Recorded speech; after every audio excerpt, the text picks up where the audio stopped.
Imagine आपने finally therapy लेना start करा। आपने पैसे जोड़े, एफर्ट्स डाला, टाइम निकाला। एंड अगर आप स्टूडेंट हैं तो आपने कुछ एक्स्ट्रा ही एफर्ट्स डाले, जैसे कि अपने फ्रेंड से झूठ बोलना कि आपको आज पढ़ाई करनी है तो आप पार्टी में नहीं जा सकते, या फिर अपने बर्थडे पे महंगे कैफ़ेज़ में जाके अवॉइड करना। अब फाइनली जब आप थेरेपी लेने गए तो for some reason therapy fail हो जाती है।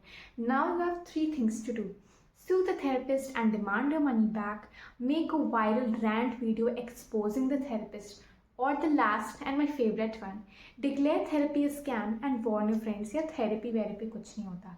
Here are 3 seconds and you decide.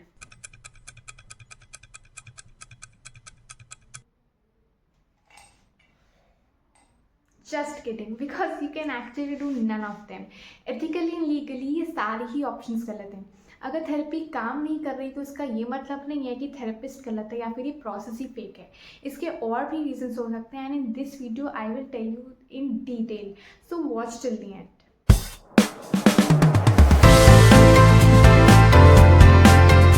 Hi guys, welcome to my channel Psychology with Aditi.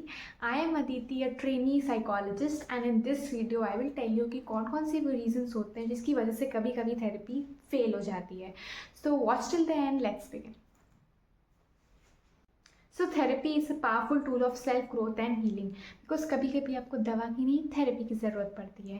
And therapy कभी कभी होता है क्या है कि क्लाइंट एंड थेरेपिस्ट दोनों ही अपना बेस्ट एफर्ट्स दे रहे होते हैं, बट फिर भी हमें थेरेपी के सक्सेसफुल रिजल्ट्स नहीं मिल पा रहे होते हैं.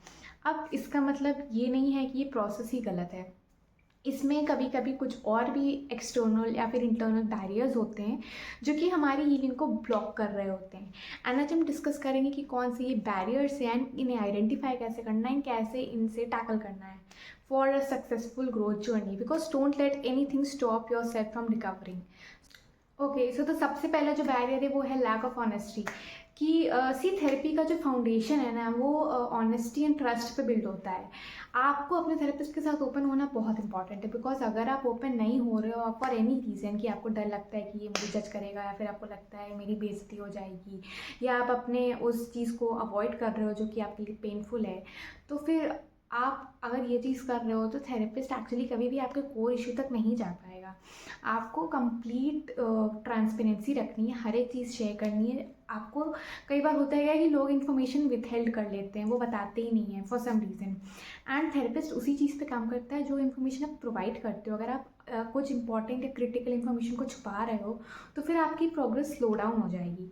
For example, I have seen a lot of people, I know somebody personally, जिसने एक बार मुझसे ये चीज़ बोली थी, अरे थेरेपिस्ट का तो काम ही होता है कि वो सामने वाले को उससे निकलवा पाए, वो उसका माइंड नहीं पढ़ सकता तो फिर क्या ही फ़ायदा. बट ऐसे नहीं होता है, राइट.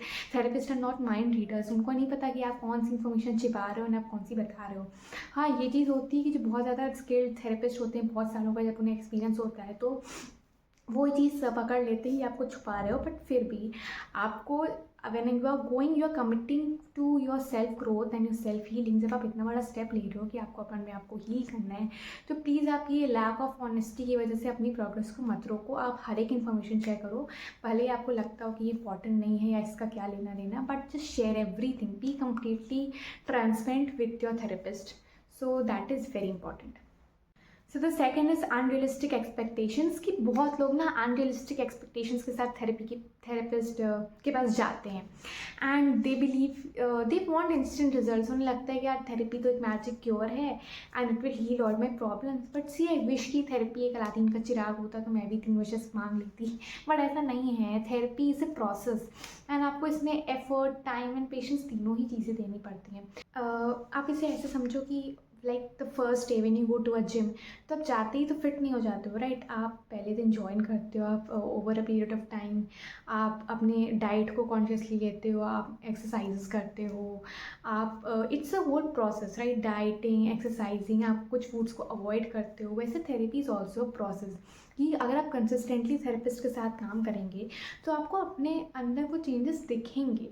तो बहुत ज़्यादा अनरियलिस्टिक एक्सपेक्टेशंस लेके कि आपको ओवरनाइट स्टार बनना है या पूरी ही एकदम से अपनी पर्सनालिटी चेंज कर ली, एकदम इंट्रोवर्ट, नॉट इंट्रोवर्ट बट एकदम ही अनरियलिस्टिक आप कुछ लेके आ रहे हो एंड आप एक्सपेक्ट कर रहे हो कि वो थेरेपिस्ट पूरा कर दे, तो दैट कांट हैपन. तो यहाँ पे सॉल्यूशन यही है कि आप अपनी जो थेरेपिस्ट है उसके साथ बैठ के अपने गोल्स डिस्कस करें, and realistic and achievable goals होने चाहिए ऑफ कोर्स। एंड आप उस प्रोसेस पे ट्रस्ट करिए, because trust me, therapy is a beautiful thing and it tells you a lot of, it gives you lot of insight about your own self. And जब आप उस process से बाहर आते हैं, so you will get to know so many important things about yourself that you never knew. So just trust the process. तो the third is resistance to change. की therapy कई बार आपको आपके कंफर्ट जोन से push करती है, and जो कि स्टार्टिंग में आपको अनफेमिलियर लग सकता है, आपको थोड़ा सा डिस्टर्बिंग लग सकता है। बट सी होता क्या है ना, थेरेपी में जो थेरेपिस्ट होता है वो कुछ स्ट्रैटेजीज या फिर इंसाइट्स आपको देता है, जो कि हो सकता है आपको अलग अलग सिचुएशंस में अप्लाई करनी हो या फिर अपने ही ऊपर अप्लाई करनी हो। एंड अगर आप इस चीज़ को नहीं करोगे तो इससे आपकी प्रोग्रेस स्लो डाउन हो जाएगी। फॉर एग्जाम्पल, मान लो आपको थेरेपिस्ट बोलता है कि आपको स्ट्रेस मैनेज करने के लिए, आपको अपना स्ट्रेस मैनेज करने के लिए you have to do journaling ना। जर्नलिंग आप कहते हो कि अरे ये तो मेरे टाइप का नहीं है, ये मैं क्यों करूँ, इससे मेरा स्ट्रेस कैसे मैनेज होगा। एंड यू आप बहुत ज़्यादा अपना दिमाग लगा के, या फिर आप बहुत ज़्यादा रेजिस्टेंट हैं कि I don't want to change. If you do these kinds of things, तो इससे आपकी हीलिंग ब्लॉक होगी। तो इसको अवॉइड करने का बेस्ट सोल्यूशन है कि be open to new strategies, to new techniques and explore, because the more you will explore, the better you will be able to understand yourself.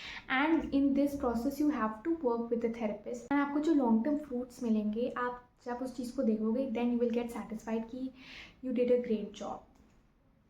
So the next and most important one is toxic environment. कि see, अगर आप एक toxic environment में बार बार जा रहे हो ना हर session के बाद, जो कि आपको मेंटली ड्रेन कर रहा है, तो थेरेपी के एफर्ट्स को सस्टेन करना बहुत ही ज़्यादा मुश्किल हो जाता है। बिकॉज ये थेरेपी तभी तक काम करती है जब तक आपका जो एनवायरनमेंट है ना, जो एटमॉस्फेयर है, वो सपोर्टिव हो। सो लेट्स से इसको एक अब्यूसिव रिलेशनशिप के केस से समझते हैं। फॉर एग्जांपल, एक लड़की है जो कि डोमेस्टिक अब्यूज़ की विक्टिम है, एक लड़की डोमेस्टिक अब्यूज़ की विक्टिम है, एंड वो फाइनली डिसाइड करती है कि वो थेरेपी लेगी, एंड वो अपनी मेंटल हेल्थ को ठीक करेगी, वो कॉन्फिडेंस गेन करना चाहती है, वो एक हेल्थी माइंडसेट चाहती है। तो she finally goes to a therapist. अब यहाँ पे हर सेशन के बाद वो वापस तो अपने घर ही जा रही है ना, वो उस टॉक्सिक एनवायरनमेंट में वापस जा रही है जहाँ पे उसको क्रिटिसाइज़ किया जा रहा है, इमोशनली मैनिपुलेट किया जा रहा है। हो सकता है वो वायलेंस भी फेस करे, उसे उसका पति उसे मारता हो। सो इवन वो थेरेपी के सेशन थेरेपी ले रही है, थेरेपी में चाहे कितनी भी प्रोग्रेस क्यों ना हो जाए, वो जा तो उसी टॉक्सिक एनवायरनमेंट में रही है। सो ये जो नेगेटिव साइकिल वहाँ पे क्रिएट होगी, वो उससे कभी बाहर नहीं आ पाएगी। सो इट्स लाइक आपने एक बहुत ही सुंदर सा पौधा खरीदा, बट आपने उसको जहरीली मिट्टी में लगा दिया। अब आप उसमें कितना भी पानी डालो, आप उसको कितनी भी धूप दो, आप फर्टिलाइज़र डालो, बट उसकी क्या कभी ग्रोथ हो पाएगी? उसको आपने जिस मिट्टी में लगाया है वो ही जहरीली है, वो ही बेकार है, तो क्या वो पौधा कभी ग्रो कर पाएगा? नहीं, राइट। सो थेरेपी को भी आप ऐसे ही समझो, थेरेपी भी आपको अंदर से हील करती है, वो आपको ग्रो करने में हेल्प करती है। बट अगर आपका एनवायरनमेंट ही टॉक्सिक है, आपका एनवायरनमेंट ही बार बार उस नेगेटिव पैटर्न्स को रीइंफोर्स कर रहा है, तो थेरेपी के एफर्ट्स को सस्टेन करना बहुत ज़्यादा मुश्किल हो जाता है। सो the next is poor therapy client fit. अब हर थेरेपिस्ट हर क्लाइंट के लिए सूटेबल नहीं होता है, एंड थेरेपी जो होती है ना, वो बहुत ही पर्सनल चीज़ होती है। सो आपकी जो रिलेशनशिप होती है आपके थेरेपिस्ट के साथ, उस पर आपको कंफर्ट होना बहुत ज़रूरी है, आपको ट्रस्ट होना है, एंड आप बहुत इंपॉर्टेंट है कि आप थेरेपिस्ट से ओपनली अपनी बात को कह पाएँ without the fear of being judged. And अगर फॉर एनी रीज़न आप ओपन नहीं हो पा रहे हो, या फिर आप कनेक्टेड नहीं फील कर पा रहे हो, आपको लगता है इनका कम्युनिकेशन स्टाइल मुझे नहीं सूट करता है, so you are free to change your therapist. And कई बार ये भी होता है कि जो थेरेपिस्ट हैं वो खुद ही रेफ़र कर देते हैं क्लाइंट्स को किसी और थेरेपिस्ट के पास, बिकॉज वो उनका केस नहीं हैंडल कर पा रहे होते हैं, या फिर उन्हें लगता है कि ये मेरे बस का नहीं है, तो they refer themselves only. Because therapy में बहुत इंपॉर्टेंट है कि आप ओपन अप हो, आपका जो रिलेशनशिप है आपके थेरेपिस्ट के साथ वो कंफर्टेबल हो, वो आपको उसमें एक्सेप्टेड फील हो, only then you can move towards progress. So the next is lack of commitment. तो थेरेपी सिर्फ सेशंस अटेंड करना नहीं होता है, एक्चुअली उन सेशंस के बाद काम करना भी होता है। सी थेरेपी में होता क्या है ना, इट्स लाइक थेरेपिस्ट आपको होमवर्क देता है कि आपको जर्नलिंग करनी है, या फिर आपको कुछ कोपिंग मैकेनिज्म्स, कुछ टेक्निक्स बताता है जो कि आपको अप्लाई करने होते हैं, एंड आप फिर नेक्स्ट सेशन में उसका फॉलोअप होता है, उसी चीज़ को हम आगे बढ़ाते हैं। बट अगर आप प्रीवियस होमवर्क ही नहीं कर रहे हो, तो आप आगे कैसे बाकी चीज़ों को कर पाओगे? तो आपको थेरेपी में कमिटमेंट बहुत इंपॉर्टेंट है. It's very important to stay committed. तो whatever you are doing, therapist is just a guide, but the main work you only have to do. You have to stay committed to the entire process of therapy. So be mindful कि जो भी आपको चीज़ें मिल रही हैं आप उनको time पे करो, and then only you will experience a very beautiful change in your life. Thank you so much for watching. That was all from my side. I hope कि वीडियो आपको अच्छा लगा हो, एंड अगर अच्छा लगा हो so please like, share and comment करना बिल्कुल मत भूलिएगा. And thank you for watching. I will meet in the next video.